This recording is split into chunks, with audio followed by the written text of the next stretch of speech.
Voilà, il va falloir décider donc quelle est la variante la meilleure, en quelque sorte, quel est le meilleur résultat en fonction de ce que vous voulez faire.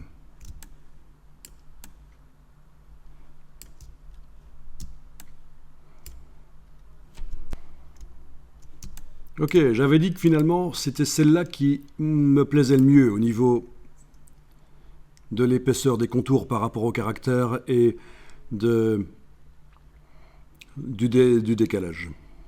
Ok, alors voilà la technique, regardez, parce que là, c'est bien beau d'avoir obtenu ce qu'on veut, mais il y a une technique vraiment à connaître. Je vous montre. Ceci, qui est le résultat le meilleur pour moi, je vais le copier. Donc CTRL-C, donc c'est édition copier. Puis, je vais créer un nouveau document.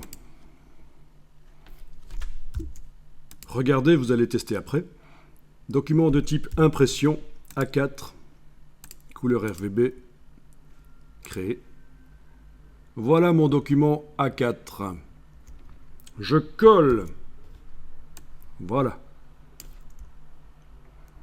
Et là, c'est là que il faut réfléchir. Dans le panneau des préférences générales, édition préférences générales sur le PC, j'enclenche la mise à échelle des contours et des effets. OK. Et je vais redimensionner ceci avec l'outil de transformation manuelle de manière à ce qu'il ait la dimension, à peu près la dimension des objets sur lesquels je mettrai cet effet spécial. Donc si c'est pour utiliser sur des titres et que ça va être à cette dimension-là, je le mets petit comme ça sur ma page A4. Si c'est pour des formes qui seront assez grandes sur la page A4, je peux le mettre comme ça.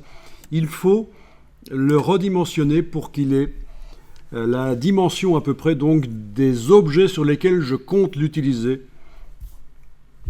Imaginons que c'est pour mettre sur des titres, donc je vais le faire petit, comme ça. OK. C'est là que je le stocke dans la palette style graphique. En le sélectionnant, je stocke l'aspect, en le sélectionnant la ligne de base et en cliquant dans le bas de la palette style graphique sur le signe ici. Le voilà. Du coup, je peux le supprimer, l'objet. Le style graphique reste stocké là et je peux l'utiliser sur n'importe quoi, sur des objets qui ont à peu près cette taille-là. Voilà, je fais les objets, je clique, je fais du texte.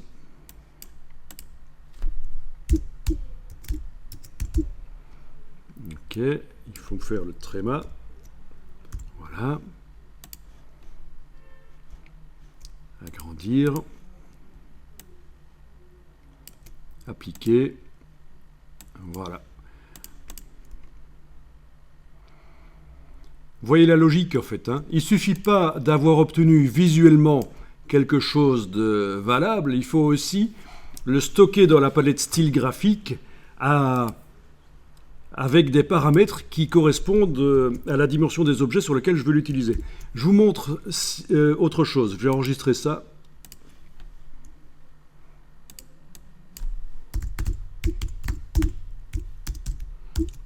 Juste sous ce nom-là. Voilà.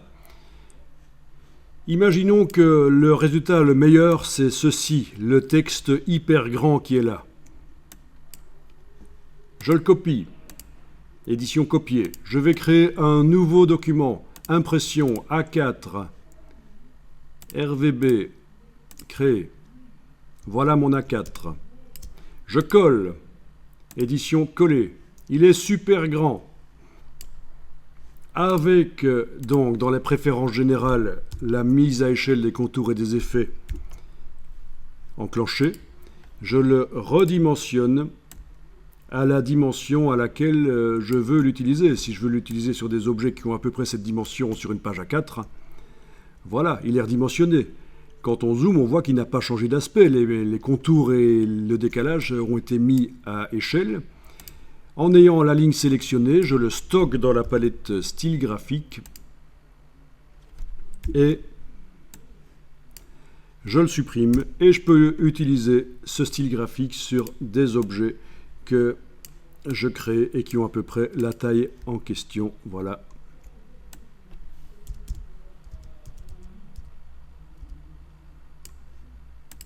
Voilà. Donc c'est ça la logique.